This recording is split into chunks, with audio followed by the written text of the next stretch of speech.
Advice গুলো আল্লাহ তাআলার এত ভালো লেগেছে যে আল্লাহ তাআলা কোরআনের মধ্যে সরাসরি তুলে ধরেছেন। তার মানে আল্লাহ তাআলা বোঝাতে চান আমরাও যেন আমাদের সন্তানদেরকে অ্যাডভাইস গুলো করি। এবং আপনি অবাক হবেন, আমরা যখন তাফসিরের ইন ডেপথ তাফসিরে যাব, ভিতরে ঢুকবো, আপনি অবাক হবেন যে 3000 বছর আগের সেই উপদেশমালা কিভাবে মডার্ন টাইমের সাথে এত প্রাসঙ্গিক হতে পারে। আজ থেকে প্রায় 3000 বছর আগের piece of advises, 3000 years back in the history। এত আগের উপদেশ, দেখবেন যে মনে হচ্ছে বর্তমান সময়ের জন্য এই উপদেশগুলো আল্লাহ ধরে ধরে কোরআনে তুলে ধরেছেন। তো এই জন্য আমাদের ছেলে মেয়েদেরকে আমরা কি নসিহত করব, এত দিকে তাকানোর দরকার নেই। বাসায় যে সূরা লুকমান খুলবেন, 31তম সূরা, 12 নম্বর আয়াত থেকে 19 নম্বর আয়াত পর্যন্ত, এই 8টা আয়াত আল্লাহ যা বলেছেন আপনি আর ভাবি মিলে সন্তানদেরকে এটা শোনাবেন। গুড ইনাফ, আর কিছু লাগে। প্রিয় ভাইরা, সন্তান আল্লাহর দিয়ে অনেক বড় নেয়ামত। আল্লাহু আকবার। নেককার সন্তান আল্লাহর কাছে চাইতে হয়, চেয়ে নিতে হয়।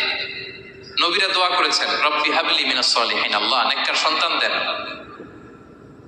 হে আল্লাহ নেককার পুণ্যবান সন্তান দেন, আল্লাহ এমন সন্তান দেন যাদেরকে দেখলে আমাদের চোখ জোড়ায়। রব্বি জাআলনি মুকিমাস সলাতি ওয়া মিন যুররিয়াতি, আল্লাহ আমাকেও নামাজ কায়েমকারী বানান, আমার সন্তানকেও বানান। তো সন্তানের জন্য দোয়া করতে হয়, নেককার সন্তান চাইতে হয়। আপনারা যারা বিয়ে করেছেন এখনো সন্তান পান নাই, আল্লাহ তাআলা আপনাদেরকে অচিরেই এই সন্তান দান করে আপনাদেরকে ধন্য করুক। যারা এখনো বিয়ে করেননি, বিয়ের পরে আল্লাহ তাআলা আপনাদেরকে সন্তান দান করুক। এটা অনেক বড় নেয়ামত, এটা অনেক বড় নেয়ামত, এটা আল্লাহর কাছে চাইতে হয়। তো এই আলোচনাটা সবার সাথে প্রাসঙ্গিক। যারা বাবা তাদের তো লাগবে ইনস্ট্যান্ট, আজকে রাত্রে যেই শোনাইতে পারবেন। যারা বাবা হতে যাচ্ছেন তারাও আগে থেকে জেনে রাখলেন, ওয়েল প্রিপেয়ার্ড। আর যারা এখনো বিয়েই করেন নাই, প্ল্যান করে রাখেন যে এইটা আমি আমার ওয়াইফের সাথে প্ল্যান করে এই নাসিহাগুলো আমার সন্তানদেরকে আমরা শোনাবো। সবাই পড়ুন ইনশাআল্লাহ। এবার প্রশ্ন করে উত্তর দেন, সূরাটার নাম কি? মাক্কি না মাদানী? কত নম্বর সূরা কোরআনের? 31 নম্বর সূরা। আচ্ছা প্রিয় ভাইয়েরা, কালামুল্লাহ মাজিদে কোরআন আল কারিমে আল্লাহ তাআলা মানুষের নামে মোট 8টি সূরা দিয়েছেন। মানুষের নাম কয়টি? এর মধ্যে 6টি সূরা 6 জন নবীর নামে। 6টি সূরা 6 জন, সূরা হুদ, সূরা ইউসুফ, সূরা ইউনুস, সূরা মুহাম্মদ, সূরা নূহ, সূরা ইব্রাহিম। এই 6 জন নবীর নামে 6টা সূরা। আর মানুষের নামে মোট 8টা, নবীর নামে গেল 6টা, আর রইল কয়টা? 2টা। আল্লাহর প্রিয় ভাজন একজন বান্দা এবং একজন বান্দি নামে আল্লাহ আরো 2টা সূরা দিলেন। আল্লাহর প্রিয় বান্দি মারিয়াম আলাইহিস সালাম, ঈসা আলাইহিস সালামের মা, ওনার নামে একটা সূরা আছে না? কি নাম? সূরা মারিয়াম। আর আরেকটা হচ্ছে এই যে সূরা লুকমান, উনি কিন্তু নবী না। তাহলে আবার বলি, মানুষের নামে আল্লাহ তাআলা কোরআনে কয়টা সূরা দিয়েছেন? 8টি। এর মধ্যে 6টা দিয়েছেন 6 জন নবীর নামে, আর বাকি 2টা আল্লাহর 2 জন প্রিয় বান্দা বান্দির নামে। একটা সূরা মারিয়াম আর একটা সূরাতুল লুকমান। তো আমরা শুরুতেই জানবো যে এই লুকমান কে ছিলেন তিনি। লুকমান আলাইহিস সালাম আল্লাহর প্রিয় ভাজন একজন ব্যক্তি ছিলেন, খুব বিজ্ঞ একজন মানুষ ছিলেন, খুব জ্ঞানী প্রাজ্ঞ একজন ব্যক্তিত্ব ছিলেন। দেখতে উনি কালো ছিলেন, কুৎসিত। চামড়াটা কি ছিল? কালো, ব্ল্যাক। তার মানে ব্ল্যাক হইলেই কাউকে ছোট করা যাবে না। কাজী নজরুল বড় সুন্দর লিখেছেন, কালো আর ধলো বাহিরে কেবল, ভিতরে সবাই সমান রাঙ্গা, কেটে দিলে রক্তের রং। যে কালো রঙের তার রক্ত, যে ধবধবে সাদা তার রক্ত লাল। তাহলে ব্ল্যাক হইলেই কাউকে ছোট করা চলবে না। সাইয়েদনা লুকমান আল হাকিম কুৎসিত বর্ণের একজন মানুষ ছিলেন, খাটো একজন মানুষ ছিলেন। কোথায় থাকতেন? মিশর, সুদান, ইথিওপিয়া, যেটা আগের নাম ছিল হাবাসা, এই রিজিয়নে। কেউ কেউ বলেছেন মিশরের কোন একটা এলাকায়, কেউ সুদান, কেউ ইথিওপিয়া।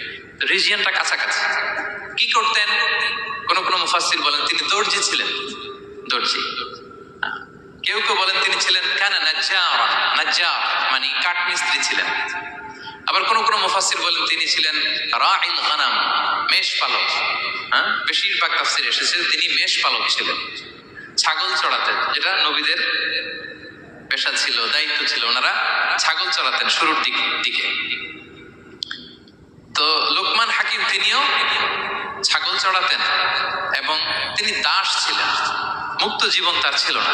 তিনি একজন মনিবের আন্ডারে তার ছাগলগুলো মরুভূমিতে যেয়ে কি করতেন? চড়াতেন। মজার ব্যাপার হচ্ছে, সারা দুপুর, সারা বিকেল, সারা দিন ছাগল চড়িয়ে আসার পরে লোকমান যখন বাসায় ফিরে আসতো, তখন এলাকার লোকজন সবাই লোকমানের কাছে জড়ো হতো, আর উনি তাদেরকে তার প্রজ্ঞা, তার বিজ্ঞচিত কথাগুলো শেয়ার করতেন, শোনাতেন, এগুলো বলতেন।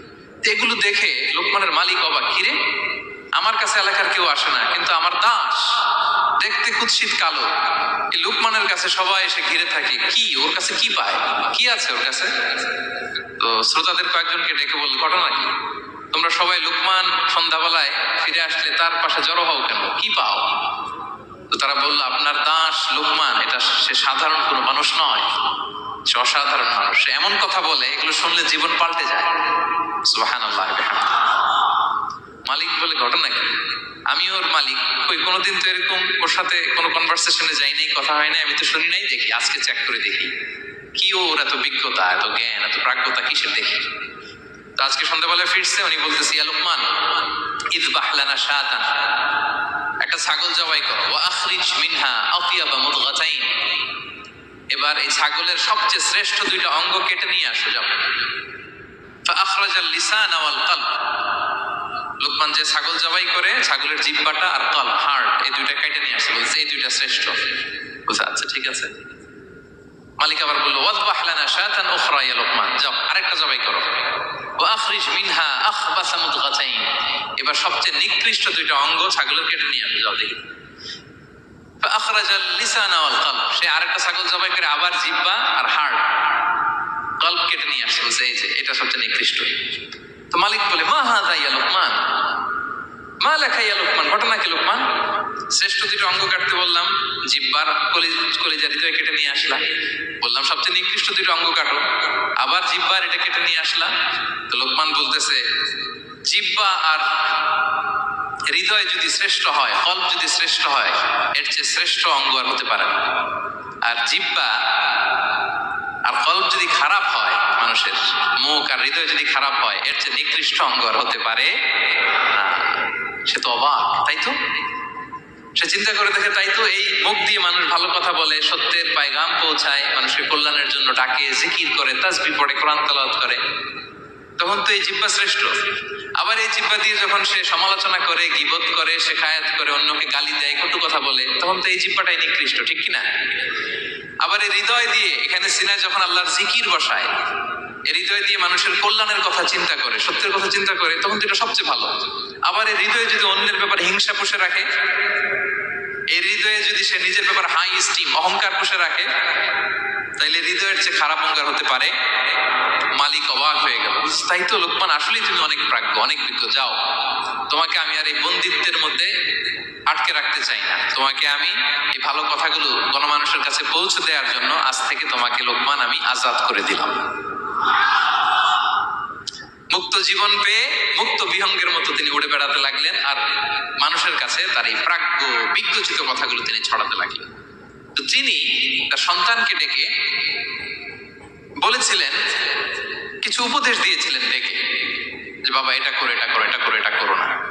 এই তার সন্তানকে এই উপদেশগুলো তিনি যে দিলেন, আল্লাহ তাআলার কাছে এত ভালো লেগেছে, এতই চমৎকার এবং পারফেক্ট মনে হয়েছে, আল্লাহ তাআলা কিয়ামত পর্যন্ত গোটা বিশ্বের সব বাবারা, মায়েরা যেন তাদের সন্তানদেরকে এই উপদেশ দিতে পারে, হুবহু লিটারালি ওই কথাগুলো আল্লাহ তাআলা কোরআনের মধ্যে তুলে দিয়েছেন। আজকের সূরা লোকমানের